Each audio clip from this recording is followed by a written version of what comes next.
The moment you realized you were a gay man, you were forced onto the path of the other, so you know oppression inside and out. The calling of otherness has led you on your own hero's journey, and that journey has prepared you for greatness. You are a man answering the call to brotherhood, to conscious sex, and to heart-centered connection. Welcome home, brother.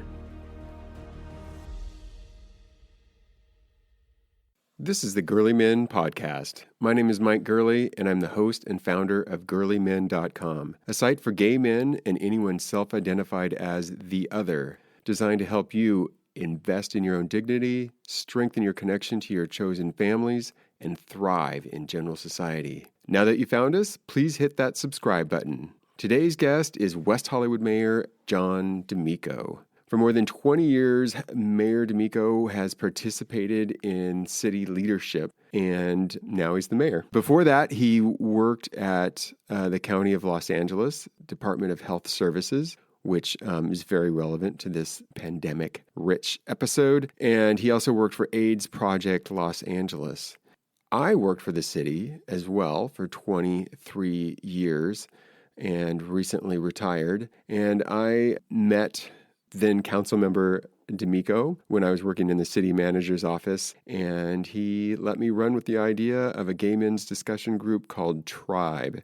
We talk about what we talked about in Tribe, which was the transition from an AIDS-centric sexual community to a healthy sexual life community. We talk about comparing AIDS to COVID-19, his experience coping with the symptoms of COVID-19, which he recently recovered from. We talk about finding humor during an epidemic and the positive social outcomes that followed the era of AIDS. John's coming out story may not be the hero's journey that I've been talking about. We talk about why he moved to West Hollywood. And finally, we talk about advice he has for men who still want to hook up. So stick with us, and here's John DeMicco. And we're on now with Mayor John DeMicco of the city of West Hollywood. Welcome to the GerleMen podcast, John. Thank you. Thank you for welcoming me. I would have you here, but we do have the whole COVID coronavirus thing happening, so we'll just deal with doing this on Zoom. John, you have a really long career of being of public service and of being very public as for being on the city council and all of that. And one of my deepest connections with you is through the Tribe discussion group, when I just mentioned it to you and you're like, let's go. And we had a gay men's discussion group for 5 or 7 years. And that's been really great. And as a gay man, and for all the men who kept showing up, I just do really want to thank you for that, on top of all the other stuff that you do for generally for the city. But for that specific sliver, I want to just say thank you.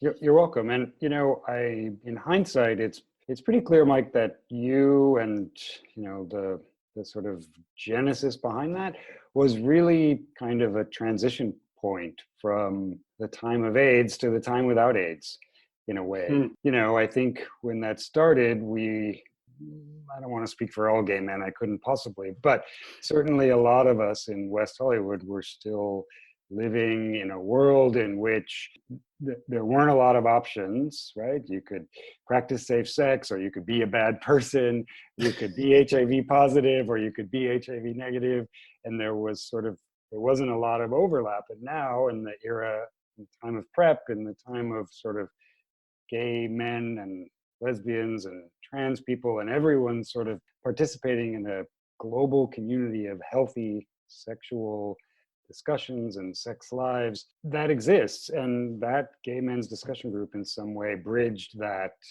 I think for me, I went to several discussions about PrEP there. I went to several discussions about sort of having sex the way you want to have it. I went to several discussions there about people's fears of the world changing again when they had spent maybe their entire lives from the time they were 12 until they were, 45, only thinking about gay sex as being in one particular way. And now suddenly it was 2013 or 14 and they were supposed to give it up and be fine with it and figure it out. And so I think all of those things, Mike, were you know, 1 month at a time were talked about. And maybe it didn't reach, a global audience, but it reached a community of men in West Hollywood that, as we know, many times West Hollywood invents what happens in the rest of the country. And I think we did that again in that little way, the ways in which we caused experts to show up.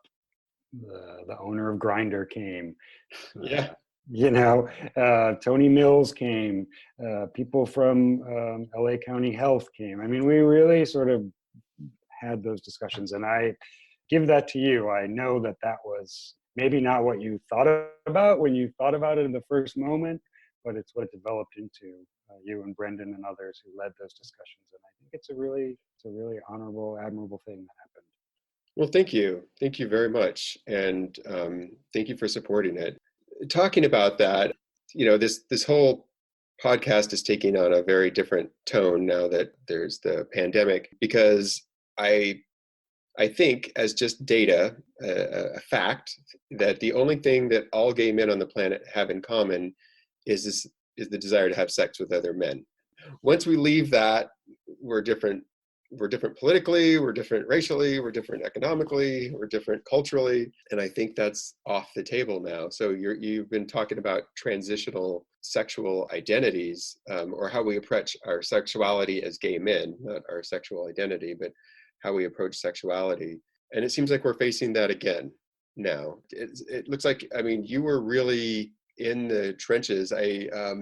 Before this interview, I didn't actually do my research before. I didn't know that you're the co-director of public policy at AIDS Project Los Angeles. I was for a couple of years after Phil Wilson left.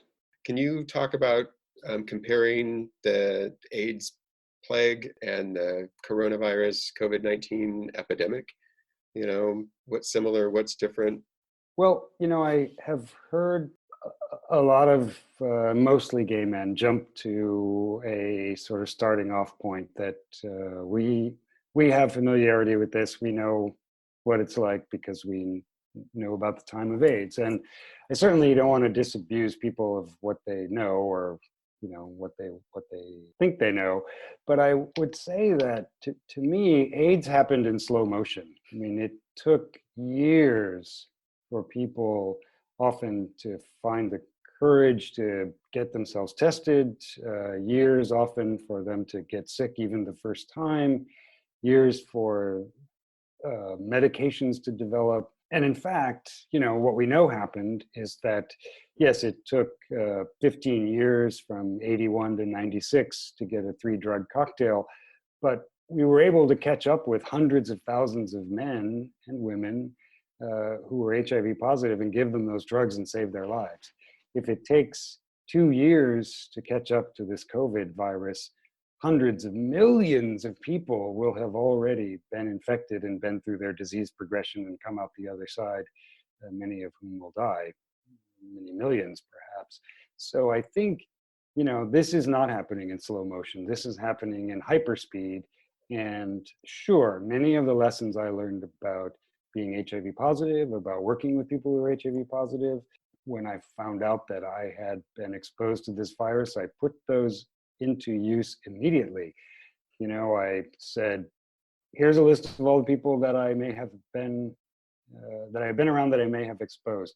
And I wrote them all an email, or I wrote to my HR person and said, you need to write them an email, and I immediately thought about ways to protect people that I love, Keith, others, to make sure that if something happened before I found out, nothing was going to happen going forward. And I also want to say that the other thing about this virus is that when people like me in the 1980s found out they were HIV positive, there were not a lot of words of wisdom that were actual wisdom. There was lots of people who said, things will work out, it'll be fine. But ultimately, most of us knew things were not working out and we're not going to be fine. Some of us, they were. I am, incredibly grateful and could not tell you why I'm still alive from having been exposed to HIV. And furthermore, couldn't tell you why I'm still alive from having been exposed to COVID-19. That's my body. It's working in its own way. But I just think that the vast majority of people who get infected by this COVID-19 virus will have an experience of their health and declining and then improving, and they will move on. And our sort of global response to this, I think, is incredible, and it's heartening and it's admirable. And though many of us might not like the leadership at some levels, even at my level, I get plenty of emails about, how I'm doing it wrong at City Hall. But I think generally the fact that this is happening in hyperspeed and that we're reacting the way we are and taking care of communities and people the way we are, to me is kind of extraordinary and impressive. And I guess the last thing I would say is that with whatever deliberate speed, a vaccine or a set of sort of protocols for helping people who do get infected with this virus, I would expect, similar to other diseases and maybe specifically HIV and AIDS, our community, the city of West Hollywood, the gay community, will be able to roll that out because we know how to do that. We know how to tell people, if you take this medication, you won't get infected. If you are infected and you take this medication, it will keep you alive. There's no shame in living your life and having your healthcare be some of the things that you talk about with other people. And I just think that in some way, that's a lesson that we have learned. That's something we can teach other communities and reteach ourselves once that arrives.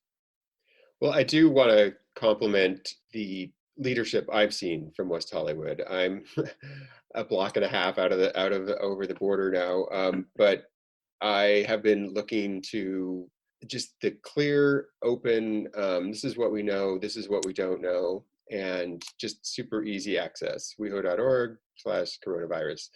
I'm just very impressed and happy to have been associated with the city when I see that, especially with all the chaos. It's very comforting to see that. Well, I one goal of mine, Mike, has been to not be the guy with all the answers, because I'm not. And what I want to be is the person who gives exactly the same message that our city needs to give every time. And it develops as our city's message develops, and we do everything we can, but we don't promise things and we don't do things we don't know how to do. The city of West Hollywood is not a healthcare provider. The county is a provider of public health and a provider of healthcare generally. And so we look to them to tell us what to do. There are plenty of people who want us to be, opening up testing sites and shutting down this store or this restaurant that's delivering, or that pot store that's selling cannabis, or that dog park itself because 3 people are standing too close to each other. But ultimately, I just think we need to be delivering the message that tells exactly what we know at this moment, and be willing to have that evolve and then tell that message. And I won't be the mayor forever. I think I'll be done in 2 months or so, and then there'll be a new mayor. And my hope is that Lindsay will do the same, that she will know that the best option is to tell the city's story, not to be the mayor who's in charge, because I just don't think our city, I don't think our city is best served by that kind of decision making. But we'll find out.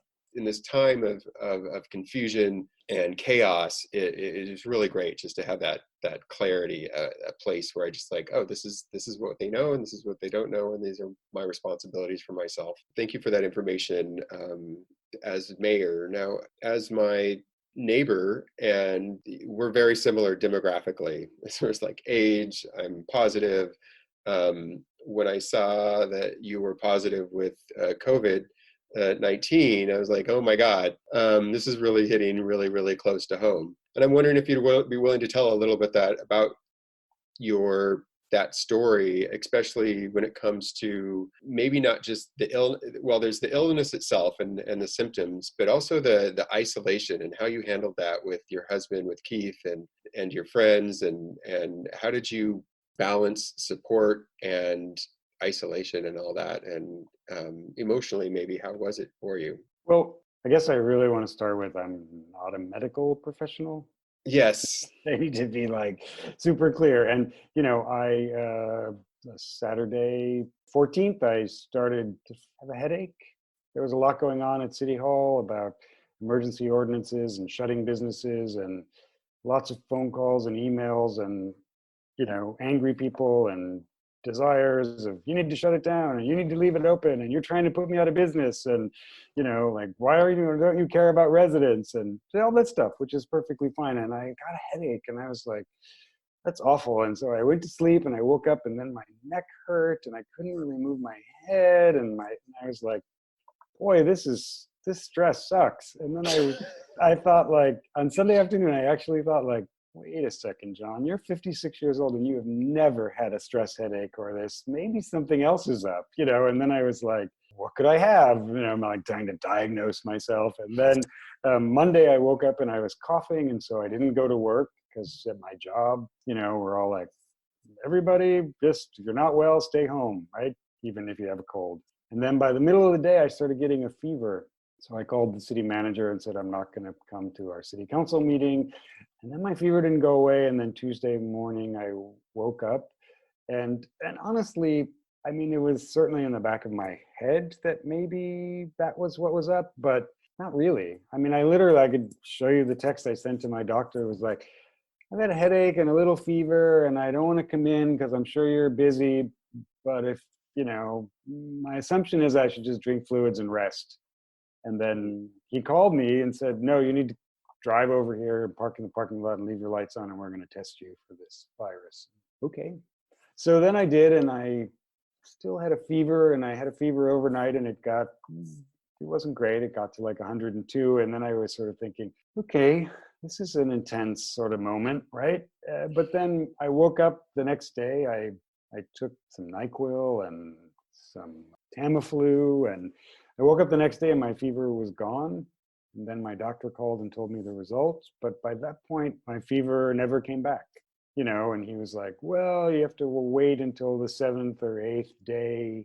Sometimes it comes back, sometimes, and that was over the weekend. But the whole time I was texting him a couple of times a day or talking to his nurse practitioner, and they were very concerned. They were really clear that the threshold for going to the hospital was, if I have any trouble breathing at all, I need to call them and tell them that I had tested positive so they could be prepared for me to arrive and all that. And so I never had a moment where I was like feeling super sick and knew I was positive for this virus. I had sort of already gotten over it. It was like, wow, what just hit me? Like whatever that is that just whacked me in the head, it's back there, and I'm still moving. So Keith started to not feel well, the next week, and he was not well for 4 or 5 days. And then I was sort of looking in, and that's when I kind of got scared. Like, wow, this could really just go bad. He could just, be laying in bed and then just get worse and worse. And luckily that never happened either. It got better. And now, he's been feeling well for 4 days, and I've been feeling well for 10 days and 11 days actually. And so, it's kind of in that sort of spirit that all of this went down. In fact, today I went back to my doctor's office to participate in a study that he's doing for virology study in the blood and in the mucous membrane for people who have already finished their course of infection. So I was the first patient in his practice of several thousand gay men to have tested positive.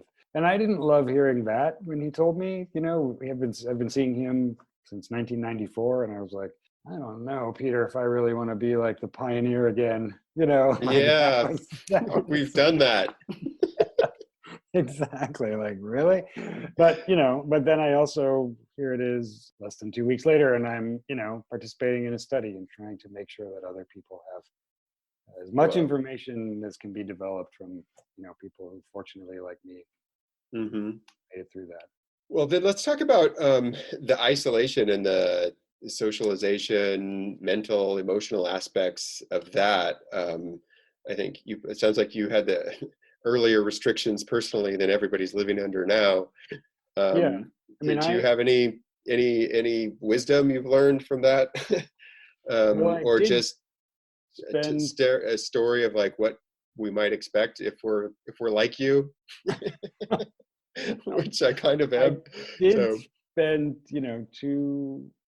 15 days in my house on my property, and I sort of jokingly but truly would walk a couple of miles every day up and down my driveway, just because here's what I know about everyone I know who's ever been to the hospital. They stand you up and they walk you down the corridor, right? You had your hip redone 3 hours ago, get up and start walking. Your lungs been replaced, get up and start walking, you know. And so based on nothing except the fact that I wanted to be outside, and when it wasn't raining and it was sunny, I just, walked out my side door and walked up and down my driveway. And I literally would walk, 2.5, 2 3/4, 1 3/4 miles up and down my driveway. were you Sometimes, listening to podcasts or music or sometimes in a just meditative like a state. I meditative thing? Okay, meditate. great. And, those monks who sort of walk that same Yeah. path. Well, I And say that then, because I think that this may be an opportunity. I started teaching yoga and I meditate every day, and a forced opportunity for people to be with themselves. right, And right. so it is interesting that you were doing that without anything in your ears. And I'd also say, Mike, that, I love being on the city council. I am honored to be the mayor, but this year I've been saying to Keith, like, I just really need to slow down, like having a full-time job and being the mayor, being on the council and having a husband. And I That's a certainly lot. didn't wish a global pandemic on the world so that I could slow down. But I am in a similar way to the way that finding out I was HIV positive catapulted me into my life. It made me sort of snap out of being a knucklehead and get it together and go be myself. This was like kind of the opposite and inverse reaction of like, yes, I'm at home now. I can, without any qualm, sit down and meditate for an hour. I don't have anywhere else to be because I have nowhere else to go, right? In this sort of Yeah. kind of way. And so I really have taken this up as a genuine opportunity to do that thing that I, said I needed to somehow figure out how to do. It just got figured out for me, or the space opened up and I filled it with that, as opposed to filling it with anxiety or, some other. Yeah, it sounds like you almost happily surrendered to it. Oh, I completely surrendered to it. It's true. I'm happy to walk my dog around the block, but even since, after being cleared by the county and cleared by my doctor, I have walked my dog around the same block 4 times, and driven to my doctor's office. There's nowhere to go. And I'm right Yeah. here. I have surrendered to it. And I do really see it as an opportunity. I see it that way too. It's really difficult, but it is an opportunity to go inside. And my personal belief system right now is that's where the answers are. That's where the eternal wisdom lives. That's where the soul, the Atman, the Buddha energy, whatever whatever people want to call it. It's in there. It's not out there. It's not at the mall. It's not on Instagram. It's not on Instagram. Yes. Yeah. Or those other places. So Right. it's a chance for that. So you did mention there a second ago about AIDS or HIV. Said that catapulted you into your life. So what was happening before? Can you talk about like maybe before and then the switch and then what happened? It was 1988. I was working in a gallery, sort of sleeping on people's sofas, hanging out at bars at night, driving a motorcycle around, like being a 24-year-old in 1988, which, we could spend the rest of eternity describing what it was like and not cover it. But, like 1988 was a different time in West Hollywood. And I was enjoying it in the way that I somehow knew how. But I also, once I found out I was HIV positive, I also had lots of friends who were and acquaintances. And, some of them bought insurance policies and cashed them out expecting to die, like this sort of thing that I don't even know people could even conceptualize now, right? Like, Yeah. they bought like $750,000 of insurance and then, said, oh, I'm HIV positive, and sold it for $500,000, and then just went, wild. And then others sort of went into the sort of meditative Buddha, Los Angeles angels, like that whole thing.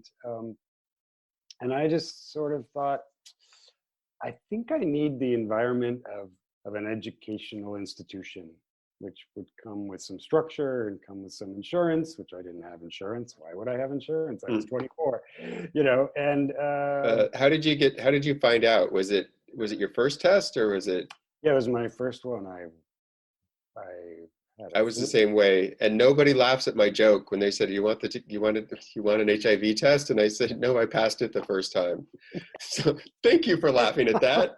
No one has ever laughed at that, especially a healthcare worker. They don't think that's funny. I think that's hilarious. Sure, there was a lot of dark humor too in 1988. Oh yeah, yes, yes. A lot of very. So yeah. So I just, and I had spent a couple of years before that, like trying to get into graduate school and, not getting in, and then changing my mind and going for a day. And then I just said, I'm going to do this. I'm just going to find a school and get myself in and start. And wherever my life takes me, it's not going to be riding a motorcycle around at 2:30 in the morning, following some guy home just because I don't have anywhere to be the next morning. Did you think that you were going to die from it? I never did, and I still don't.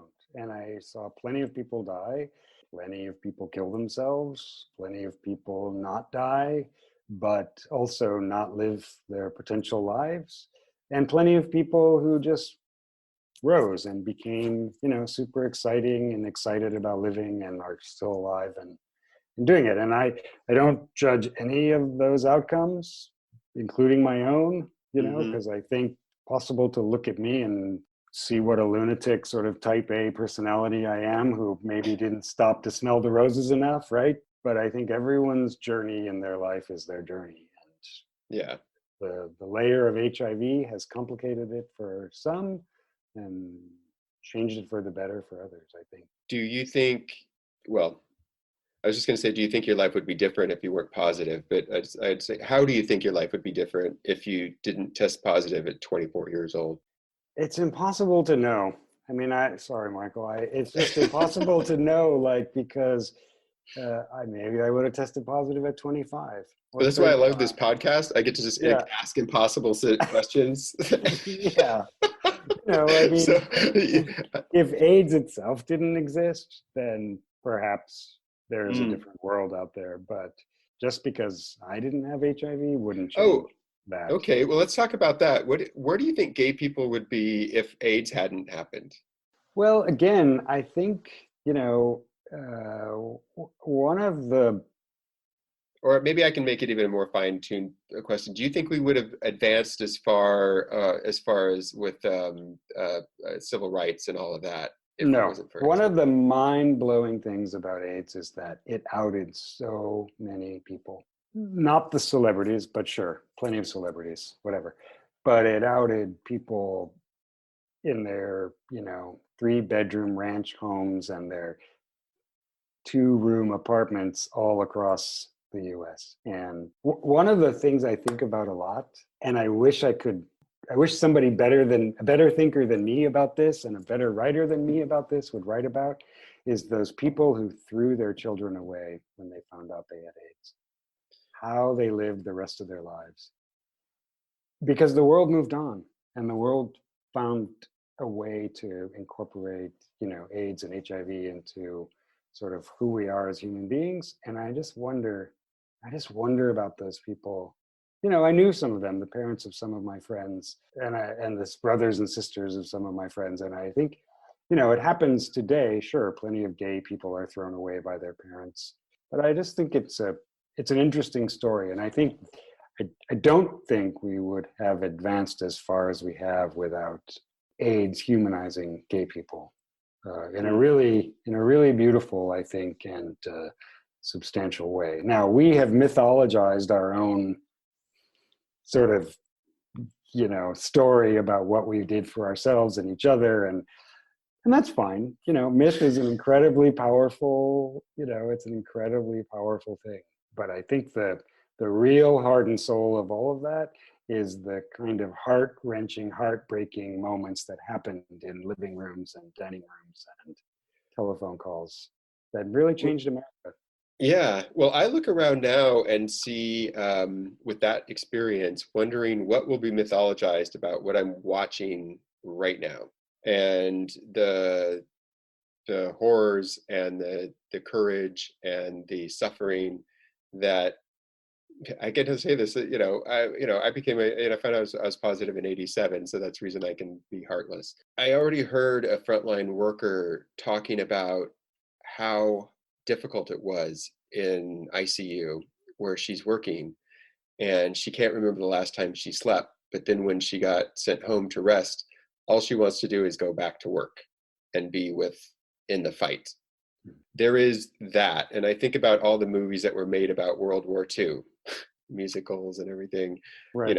And that was a horrible, horrible, terrible thing. As far as I know, getting shot and destroying cities and stuff is not nice. And then we wrote musicals about those things and everything. What I see is people being able to have purpose. And I think if people at home can be leveraged or make what they're doing have that purpose, be attached to that purpose, then they're more likely to follow the protocols of stay at home and find meaning in the chaos. And later it will be mythologized as how we all worked together and everything was clear or something. I don't know. Well, yeah, we don't know the myth. It's probably too early, but certainly some have written about the plagues of the Oedipus cycle, right? And how the Greeks and how really humanity has always understood plague. And, we have for 100 years, give or take, especially if you take away the reality of gay men, we haven't had a plague, as a society. So I think in some way we understand the seriousness of it, and maybe there's some sense memory of it, but it is different. In fact, you and I are having a conversation and seeing each other's face, right? Yeah.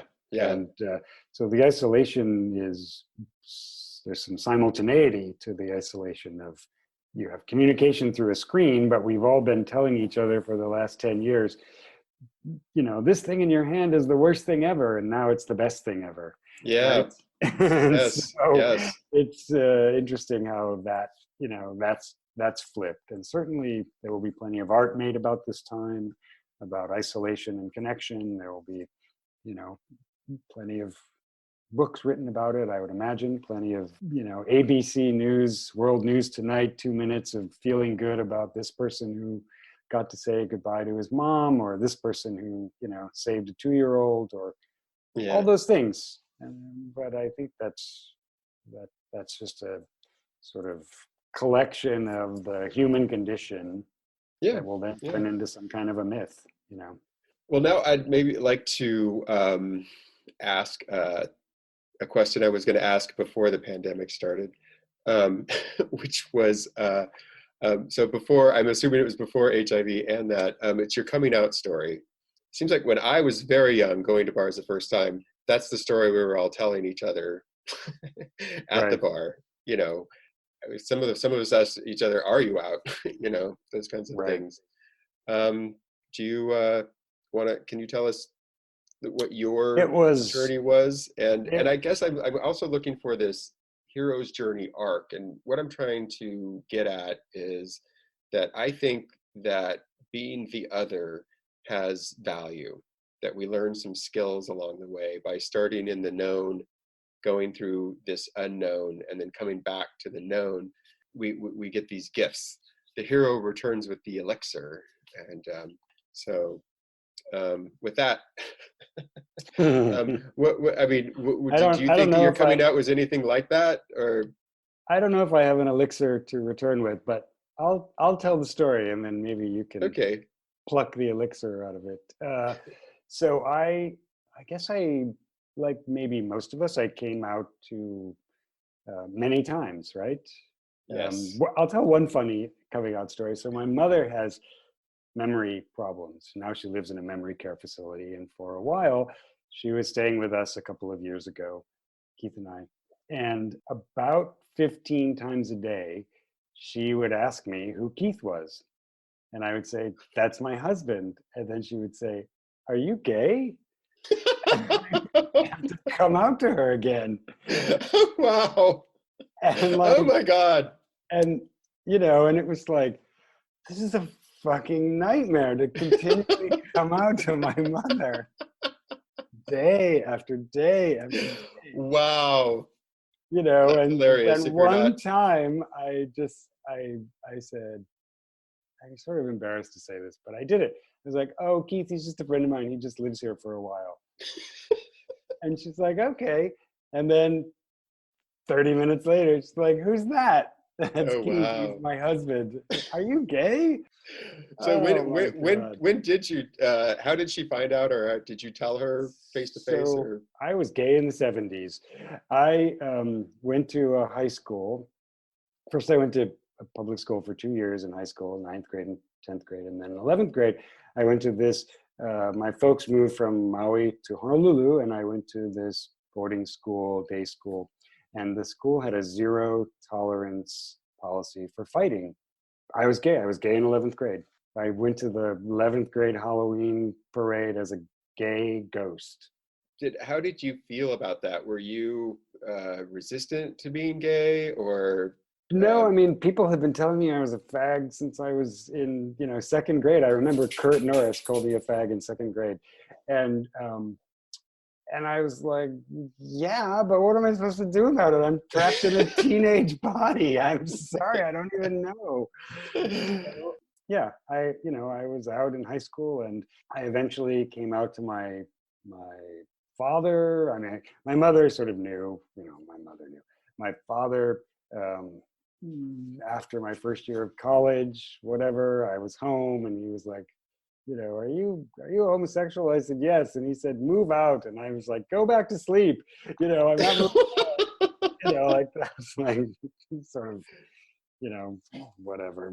And that's sort of my coming out story. And of course, in the early 80s, through, really, I don't know, whenever, the early 90s, I mean, coming out was still a thing. People would never imagine that, I would always sort of remark, like, how can people possibly be surprised when I come out? But they were, uh-huh. some of them were not, of course, but, and I don't know what it's like to come out in 2020 for a 20-year-old or an 18-year-old or a 14-year-old. I don't know Hmm. what that's like. I do have very specific memories of the not loneliness, but the idea that there weren't other people like me around. Yeah. Hmm. That You sounds know, painful. yeah, and not because I sort of was in that category of anyway. Like I didn't Yeah. mind being singular. You know, Did you, I mean, even did you maybe even like it? I mean, it yeah, would give you a yeah, brand. yeah. You're right. And I had friends, women and men who were gay, still are Okay. in high school. In Hawaii, it was kind of different at that time because it wasn't the same sort of conservative religious element that is now there in the Yeah. 70s. There was a big sort of return to Hawaiian culture, and there was a sort of hippie live and let live environment everywhere, and there wasn't. It's different now. Hmm. So why did you decide to move to West Hollywood? Well, I moved to California to go to college, and Okay. then when I went to Cal Arts for 2.5 years, and then by the end of 1983, I had sort of moved to West Hollywood and the West Hollywood area, just because that's where my friends who had gone to USC or California Lutheran College of all places, and other UCLA, they sort of, the ones that were gay, they were like, this is where you come, to West Hollywood. So I moved here. Uh-huh. Even then, homosexual Wow. ice cream. I mean, there was a Haagen-Dazs ice cream store that I used to go to, at like, because I was never much of a drinker, but, Mm. but I still wanted to hang out. So is there an elixir that I returned? Yeah, well, I was just like, there's a book out, Being Gay and the New Way Forward, and in this, he thinks that the gay men have 14 specific traits, like we tend to be more cooperative, compassionate, empathetic. We are sexual educators. We give permission to look at your sexuality and do your sexuality differently, those kinds of things. So I'm really just trying to like do my own, like ask people if they identify with any of that kind of stuff. Well, Um, that's kind of like a, reading your horoscope. Good things will come to you. Make sure you look around the next corner. yeah, yeah.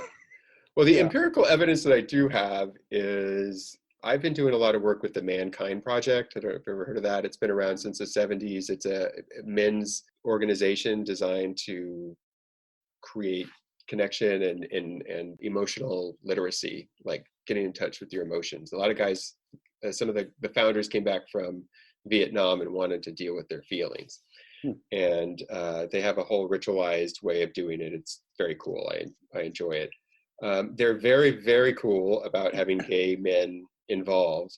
And but what I have noticed is gay men are like statistically in the group the way they are in general society, a small sliver, but the gay men tend to be able to hold space, to get a woo-woo term, but they take on leadership and they're able to cooperate more. They're in more leadership in this straight men's group.